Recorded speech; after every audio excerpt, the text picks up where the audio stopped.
በህዝብ እንደራሴዎች ምክር ቤት ከቀረበበት ጊዜ ጀምሮ አከራካሪ የነበረውና በኮንትሮባንድ ጭነት ምክንያት ተሽከርካሪ እንዲወረስ የሚያስችለውን ድንጋጌ ያካተተው አዲሱ የጉምሩክ አዋጅ በዚህ ሳምንት ነበር የጸደቀው።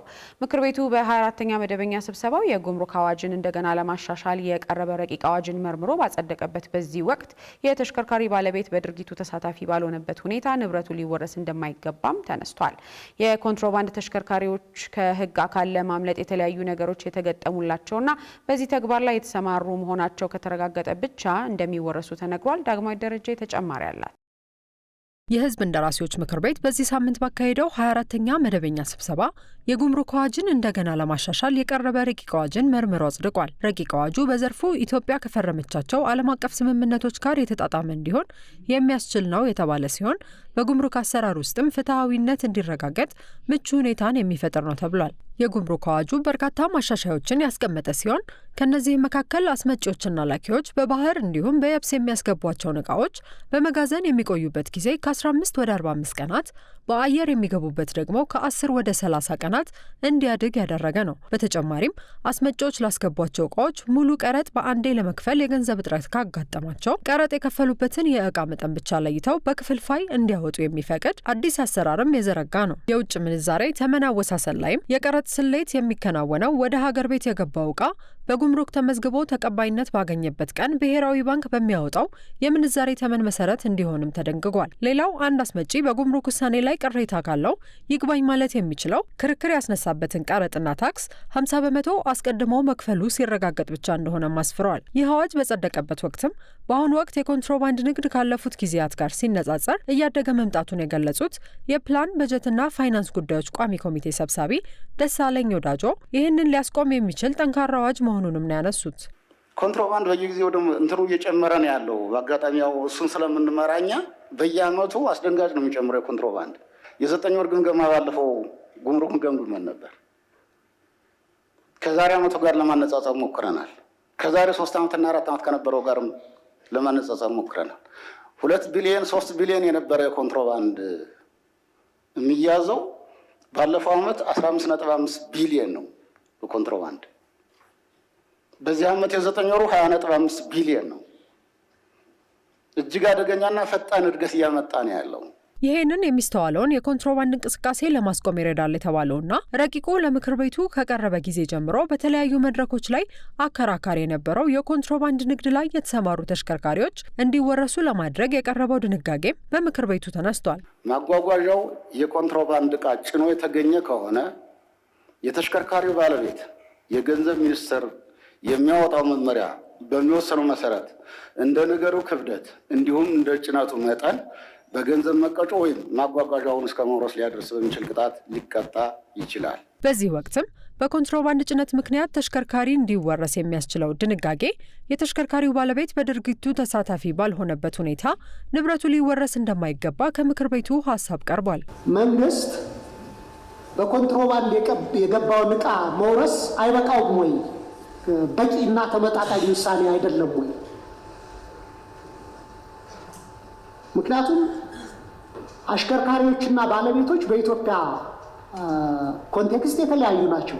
አሽከርካሪው ተቀጣሪ ነው። ባለቤቱ መኪናውን ገዝቶ ደግሞ ለአሽከርካሪ ነው የሚሰጠው።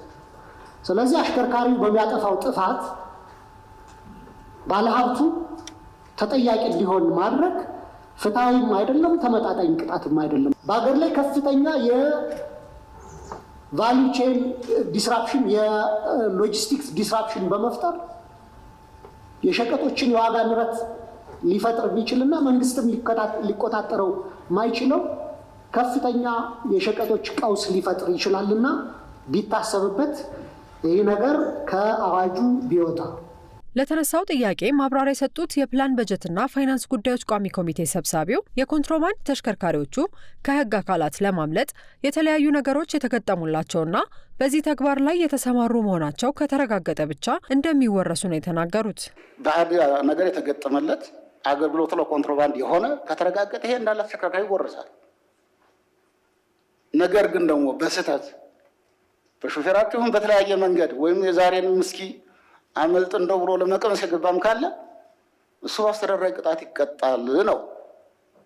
እየደረሰ ያለውን ጉዳት እያወቃችሁት ነው። የተሽከርካሪ ባለንብረቶችም ተሽከርካሪውን ለአሽከርካሪ በውል ሲያስረክቡ ታማኝና ለሕግ ተገዢ የሆነ ሹፌር መቅጠር እንዲሁም ለሚደርሱ ጉዳቶች ወይንም ሕገወጥ ድርጊት ተገቢ ዋስትና መውሰድ እንዳለባቸው ከምክር ቤቱ ሀሳብ ቀርቧል። አሽከርካሪዎችም የመኪና ባለቤቶችም ኃላፊነት አለባቸው። የመኪና ባለቤቶች ኤቲካል የሆነ ሾፌርን መቅጠር፣ ለሚያስከትለው ጉዳት ዋስትና ማስጠራት፣ ኢቭን መጀመሪያ ሲቀጥሩ ጭምር ሙሉ ኃላፊነትን አብሮ ኤቲካሊ መስራት የሚችል ሰው መቅጠር አለባቸው ማለት ነው። ሌላው ከምክር ቤቱ የተነሳው ጥያቄ ደግሞ በዚሁ ዙሪያ ለሚፈጸሙ ወንጀሎች አስተዳደራዊ ቅጣቶች በደንቡ አለመካተቱና ለቅጣት የሚዳረገው የጭነት መጠን በአዋጁ ላይ አለመጠቀሱ ነበር። የአስተዳደራዊ ቅጣቶች በአዋጁ ይዘት ውስጥ አለመካተቱን አሁንም የተከበሩ አቶ ደሳለኝ ሲያቀርቡት ነበር። አስተዳደራዊ ቅጣቶች በሌሎች ተያያዥ በሆኑ አዋጆች ስናወጣ ተካቶ አውጥተን እናውቃለን።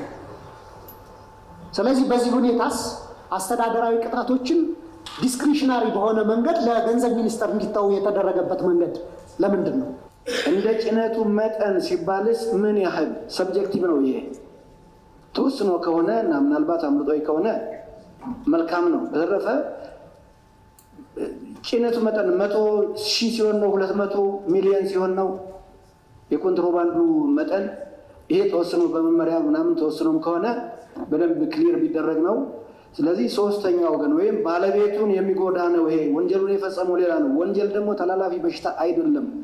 ስለዚህ ሾፌሩ በፈጸመው ወንጀል ባለቤቱ ሀብቱን የሚያጣበት አግባብ ከሕግ አንጻር ተገቢ ነው። የኮንትሮባንድ ዕቃ ጭኖ የተገኘ ማጓጓዣ ባለቤት በኮንትሮባንድ ወንጀል ተሳታፊ ሆኖ ከተገኘ የሚኖርበት ወንጀል ተጠያቂነት እንደተጠበቀ ሆኖ ወንጀሉ እንዳይፈጸም ለማድረግ ተገቢውን ጥንቃቄ እርምጃ ካልወሰደ ይላል። ከወሰደስ መውሰዱ የሚያረጋግጠው እና ያወሳሰድ ሂደቶችን በሙሉ ገንዘብ ሚኒስቴር የሚያወጣ መመሪያ ነው። ካልወሰደ ግን ተጭኖ የተገኘውን 100% ወይም ደግሞ 200 ሺህ ብር ተጭኖ የተገኘው 100% ከ200 ሺህ ብር በላይ የሚሆን ከሆነ ዝቅተኛው 200 ሺህ ብር ይቀጣል ነው። ይህ አስተዳደራዊ ቅጣት ነው የሚመስለኝ። የጭነት ማሸጊያውን ገንጥሎ ወይም ኮንቴነሩን ከፍቶ ደግሞ ከጫነ ይህ እስከ 500 ሺህ ብር ይቀጣል። እንዲያም ሆኖ በአጠቃላይ ከተሽከርካሪ ወቅታዊ ዋጋ የበለጠ አይቀጣም ነው። በመጨረሻም ምክር ቤቱ በረቂቅ አዋጁ ላይ ሰፊ ውይይት ካደረገ በኋላ የጉምሩክ አዋጅን እንደገና ለማሻሻል የቀረበ ረቂቅ አዋጅን በሁለት ተቃውሞ በአብላጫ ድምፅ አጽድቆታል።